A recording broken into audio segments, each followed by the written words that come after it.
भारत की बल्लेबाजी से शुरू करें। पारी घोषित हुई 518 पर 5 विकेट। जी। दिन शुरू हुआ तो सबकी नजरें यशस्वी जायसवाल पर थीं।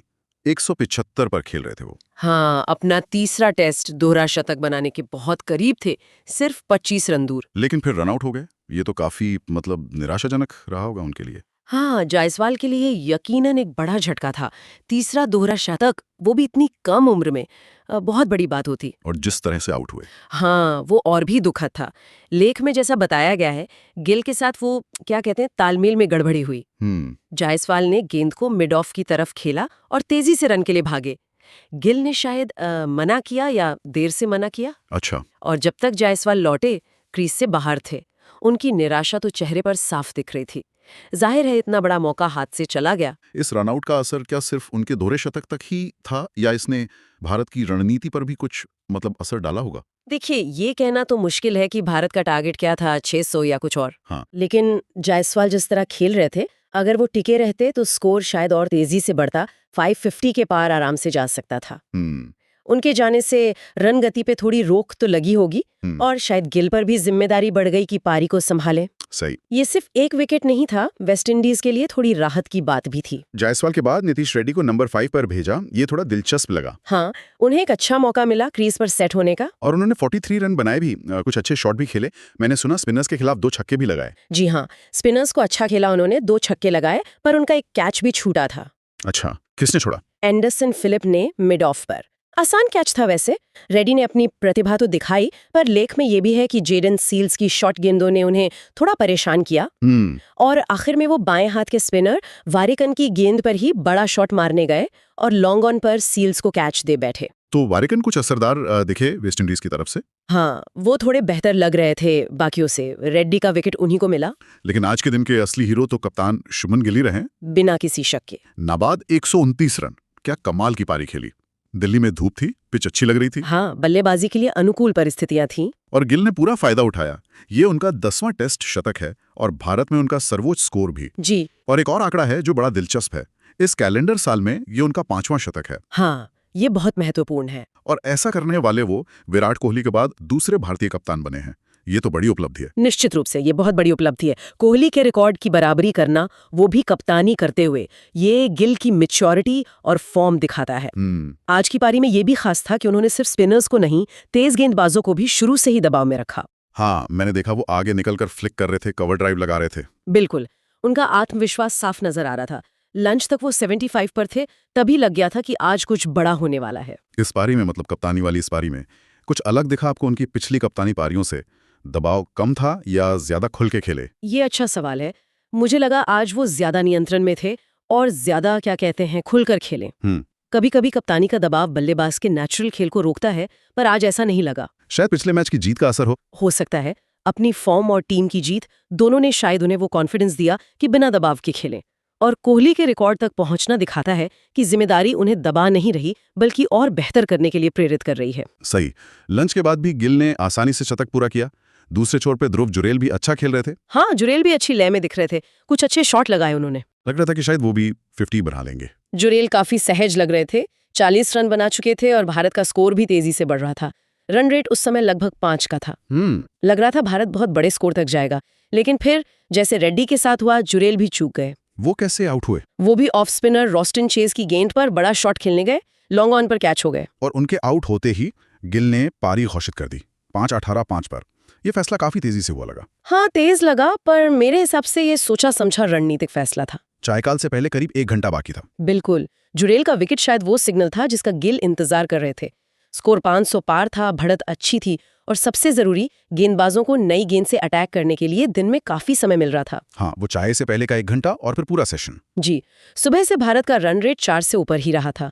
गिल की वजह से खासकर, तो इस समय पारी घोषित करना वेस्टइंडीज पर दबाव बनाने का सही मौका था। चलिए, अब आते हैं वेस्टइंडीज की पारी पर। टॉस पर उनके कप्तान रॉस्टन चेज ने कहा था कि वो चाहते हैं बल्लेबाज टिक कर खेलें, अहमदाबाद की तरह जल्दी आउट ना हो। हाँ, उन्होंने कहा था 90 ओवर खेलने की कोशिश करनी होगी। तो क्या दिल्ली में शुरुआत थोड़ी बेहतर रही उनकी? हाँ, कह सकते हैं। अहमदाबाद की तुलना में थोड़ी बेहतर जरूर थी। जॉन कैंपबेल और टैगनरिन चंद्रपॉल ने बुमराह के शुरुआती ओवर संभल कर खेले। बुमराह तो खतरनाक दिख रहे होंगे नई गेंद से। हमेशा की तरह गेंद स्विंग भी हो रही थी, लेकिन दोनों ओपनर्स ने शुरुआती झटकों से बचा लिया, लेकिन फिर विकेट गिरा और वो भी बड़े अजीब तरीके से। हाँ, वो कैच, वो तो शायद इस साल का सबसे अजीब कैच होगा। बिल्कुल। लेख में लिखा है, कैम्बल ने जडेजा को जोरदार स्वीप मारा, गेंद सीधे फॉरवर्ड शॉट लेग पर साई सुदर्शन की तरफ गई। हाँ, और सुदर्शन ने बचने की कोशिश की, गेंद उनके हेलमेट की ग्रिल से टकराई और फिर उनके शरीर और हाथों के बीच फंस गई। अविश्वसनीय, मतलब पूरी तरह किस्मत। लेकिन वेस्टइंडीज के लिए बड़ा झटका। कैम्बल ठीक खेल रहे थे और सुदर्शन को चोट भी लगी शायद। जी हाँ, उनके दाहिने हाथ पर लगी और उन्हें मैदान से बाहर जाना पड़ा। उनकी जगह ईश्वरन फील्डिंग करने आए तो विकेट मिला, पर एक खिलाड़ी को खोकर। सुदर्शन के जाने के बाद चंद्रपॉल का साथ देने एलेक अथानाजे आए और इन दोनों ने पारी को संभाला। करीब 20 ओवर तक विकेट नहीं गिरने दिया। हाँ, ये वेस्टइंडीज के नजरिए से एक पॉजिटिव फेस था दिन का। चंद्रपॉल और अथानाजे ने धैर्य दिखाया, जो अहमदाबाद में कम दिखा था। स्पिनर्स को ठीक खेला उन्होंने। हाँ, जडेजा और कुलदीप को सावधानी से खेला, लेकिन जडेजा को अब ज्यादा देर शांत नहीं रख सकते। आखिरकार उन्होंने ये साझेदारी तोड़ी। चंद्रपॉल कैसे आउट हुए? जडेजा ने थोड़ी पीछे खींची गेंद, चंद्रपॉल आगे बढ़कर खेले, शायद उछाल को सही से पढ़ नहीं पाए। अच्छा। बाहरी किनारा लगा और पहली स्लिप में केएल राहुल ने आसान कैच लिया। अच्छी शुरुआत मिली थी, पर बड़ा स्कोर नहीं बना पाए। दूसरी तरफ एलेक अथानाजे काफी अच्छे दिख रहे थे, 41 रन बनाए उन्होंने। हाँ, कुछ अच्छे शॉट भी खेले, लेकिन उनके साथ भी कुछ हुआ था। बुमराह का बाउंसर हेलमेट पर लगा था। जी हाँ, बुमराह की एक तेज गेंद हेलमेट पर लगी, खेल थोड़ी देर रुका, फिजियो को आना पड़ा। उससे लय बिगड़ जाती है अक्सर। हाँ, शायद उसी का असर हो, या फिर कुलदीप यादव की चालाकी कि वो ज्यादा देर टिक नहीं पाए। उसके बाद कुलदीप ने कैसे आउट किया उन्हें? अथानाजे ने कुलदीप को स्लॉग स्वीप खेलने की कोशिश की, शायद जरूरी नहीं था वो शॉट उस समय। हवा में गई गेंद। हाँ, और मिड विकेट पर सीधा रविंद्र जडेजा के हाथों में। अथानाजे के आउट होते ही वेस्टइंडीज फिर दबाव में आ गया। स्कोर 100 के पार ही हुआ था 3 विकेट पर। और दबाव तब और बढ़ गया जब कप्तान रोस्टन चेज भी जल्दी आउट हो गए। बिल्कुल, चेज ने भी जडेजा की ही गेंद पर सीधा कैच उन्हीं को दे दिया। ये तो काफी नरम विकेट्स था, कह सकते हैं। कप्तान से ऐसी उम्मीद नहीं होती जब टीम मुश्किल में हो। सही कहा। ऐसा लगा जैसे अहमदाबाद की कहानी फिर से हो रही हो, छोटी साझेबारी बनती है और फिर विकेट गिर जाते हैं। जडेजा का प्रदर्शन तो आज फिर से जबरदस्त रहा। असाधारण गेंदबाजी, लाइन लेंथ पर कमाल का नियंत्रण और गति में जो बदलाव करते हैं, उससे बल्लेबाज परेशान होते रहे। कितने विकेट लिए उन्होंने? दिन खत्म होने तक 37 रन देकर 3 विकेट। और एक बात और लेख में है कि विकेट के पीछे से ध्रुव जुरेल लगातार जडेजा को और विकेट के लिए चीयर कर रहे थे। अच्छा। हाँ, ये दिखाता है कि भारतीय टीम का इंटेंट क्या है। वो बिल्कुल भी ढील नहीं देना चाहते। तो दिन का खेल जब खत्म हुआ, वेस्टइंडीज का स्कोर था 140 पर 4। जी, शाय होप और टेवन इमलाच क्रीज पर थे, और वो अब भी भारत के स्कोर से 378 रन पीछे हैं। हाँ, बहुत पीछे।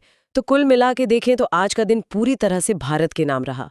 पहले गिल का वो ऐतिहासिक शतक, हाँ। जायसवाल की पारी, भले ही वो दोहरे शतक से चूके, फिर रेड्डी और जुरेल ने भी रन बनाए। हाँ, उपयोगी रन थे। और उसके बाद गेंदबाजों का दबदबा, खासकर जडेजा का। तो अब मैच यहां से किधर जाता दिख रहा है? निचोड़ क्या है आज के दिन का? निचोड़ बिल्कुल साफ है, भारत ड्राइविंग सीट पर है। पूरी तरह से मैच पर नियंत्रण है उनका। गिल का शतक सिर्फ रन नहीं है, वो कोहली के रिकॉर्ड की बराबरी भी है। इससे उनका और टीम का मतलब मनोबल बढ़ेगा। सही। और जडेजा ने फिर दिखाया कि भारतीय पिचों पर वो कितने खतरनाक हैं। वेस्टइंडीज के मिडल ऑर्डर को उन्होंने तोड़ दिया। हाँ, ये मानना पड़ेगा कि वेस्टइंडीज ने अहमदाबाद से थोड़ी बेहतर बैटिंग की, जैसा उनके कप्तान ने कहा था। जी हाँ, इरादा दिखाया उन्होंने। शुरू में विकेट जल्दी नहीं दिए, 2 छोटी साझेदारियां भी हुईं, कैम्पबेल चंद्रपॉल और फिर चंद्रपॉल अथानाजे। लेकिन वही पुरानी कहानी, जब साझेदारी बड़ी करने का मौका आया, विकेट गंवा दिए, महत्वपूर्ण मौकों पर आउट हुए। तो तीसरे दिन वापसी बहुत मुश्किल होगी उनके लिए। बहुत ज्यादा मुश्किल। फॉलो ऑन बचाने के लिए भी अभी उन्हें काफी रन चाहिए, करीब 180 रन, जो अभी तो पहाड़ जैसा लग रहा है। तो ये थी दिल्ली टेस्ट के दूसरे दिन की कहानी। भारत ने अपना शिकंजा और कस लिया है। गिल के बल्ले और जडेजा की गेंद ने भारत को बहुत अच्छी स्थिति में पहुंचा दिया है। और यहाँ से एक सवाल उठता है सोचने के लिए। ये सही है कि वेस्टइंडीज ने अहमदाबाद से यहाँ बेहतर बल्लेबाजी की है, थोड़ा संघर्ष दिखाया है, तो क्या तीसरे दिन पिच का मिजाज कुछ बदलेगा, या भारतीय गेंदबाज थोड़ा ढीलापन दिखाएंगे जिससे वेस्टइंडीज की किस्मत कुछ बदल सके, या फिर ये बस स्कोर को थोड़ा और ठीक ठाक बनाने और हार को कुछ देर टालने की बात होगी? पिच अभी उतनी खराब तो नहीं लग रही। हाँ, पिच शायद अभी भी बल्लेबाजी के लिए बुरी नहीं है, लेकिन क्या वेस्टइंडीज के बल्लेबाजों में वो तकनीक और वो धैर्य है कि वो जडेजा, कुलदीप और बुमराह का सामना लंबे समय तक कर सकें? ये देखना दिलचस्प होगा कल। श्रोता इस पर जरूर सोच सकते हैं।